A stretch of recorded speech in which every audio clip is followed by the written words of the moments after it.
مكن للإسلاميين، والدليل إن إعدام سيد قطب دون إعدام أفكار سيد قطب كان ترويج للأفكار.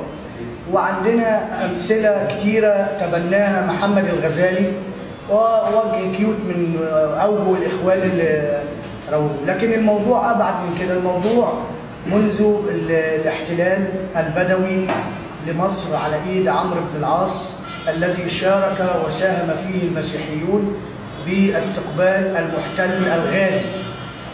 المسيحيين للأسف ما زال عندهم نفس الأزمة، وهو تأييد القوي المستبد طمعا في الحماية. طبعا لأن عندهم أزمة على المستوى الديني أن رموزهم الدينية مقدسين. يعني أنا ما كنتش أعرف أن البابا ليه قداسة دينية وليه علاقة بالله يحرم ويحلل، على عكس رجال الدين في الإسلام. ممكن نتحرر من الكهنوت الإسلامي، لكن الكهنوت المسيحي خاصة الكنيسة الأرثوذكسية هي محور هذا الأمر. إذا لم يأتي التغيير من هؤلاء، هم استقبلوا هذا الاحتلال واحتضنوه وروجوا له مقابل أن يعود البابا ويكرم، وزي ما احنا على التاريخ عارفين. زائد بيكرروا نفس المأساة الآن لما بيأيدوا المستنيرين في التيار الإسلامي اللي يعني بيحاولوا ينقلوا التراث الإسلامي، لكن بمجرد ما تقترب من الكنيسة أو من الإنجيل، أو يعني أما تيجي تتكلم على حسان والحويني يسقف لك.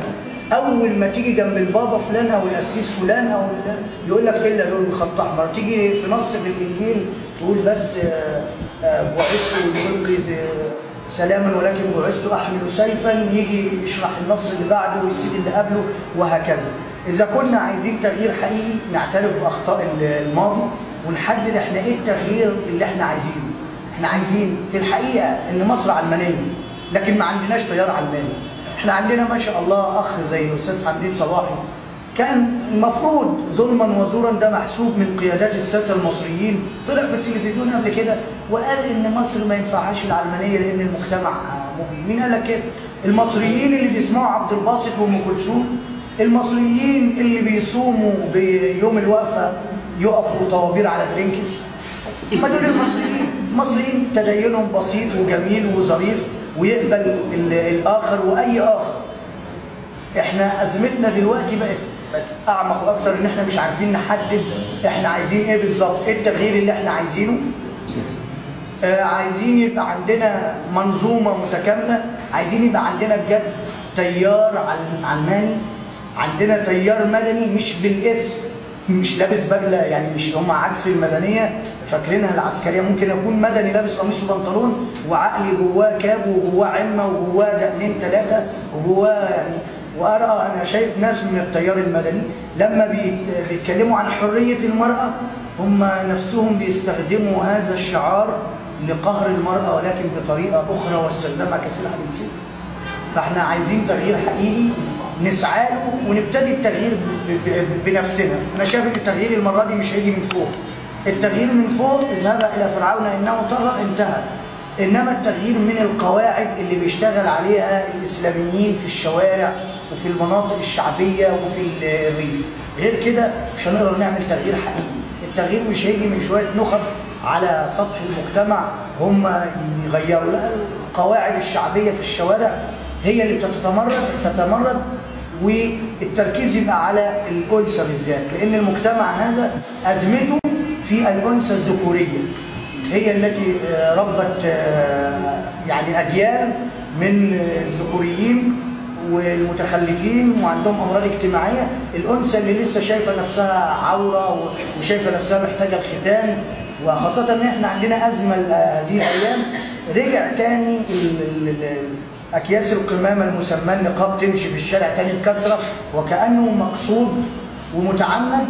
وللأسف الرئاسة لم يعني موريتانيا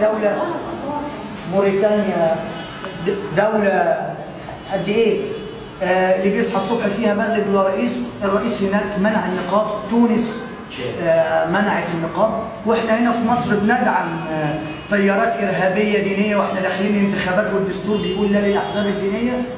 وما شاء الله احنا بنفتح لهم السكه. وانا يعني عشان كده انا بتمنى ان ربنا يكرم حزب النور ويفوز بكل مقاعد البرلمان عشان تكون ثوره شعبيه في مصر ضد تيار الاسلام السياسي، لان احنا محتاجين قرصه ودن كفايه. احنا ثوره 30/6 ثوره علمانيه، شاء من شاء وابى من ابى، ليست ضد الاخوان ولكن ضد فكره المشروع الاسلامي في حد ذاته. يشيلوا بقى الاخوان، يشيلوا السلفيين. احنا كنا محتاجين نحدد ان ثوره 30 يونيو ثوره علمانيه ضد مشروع الاسلام السياسي، لان الاسلام دين لا دوله. ما تنساش تعمل سبسكرايب من هنا، ولو عايز فيديوهاتنا توصلك اول باول اعمل لايك لصفحتنا على الفيسبوك اللي موجوده تحت الفيديو.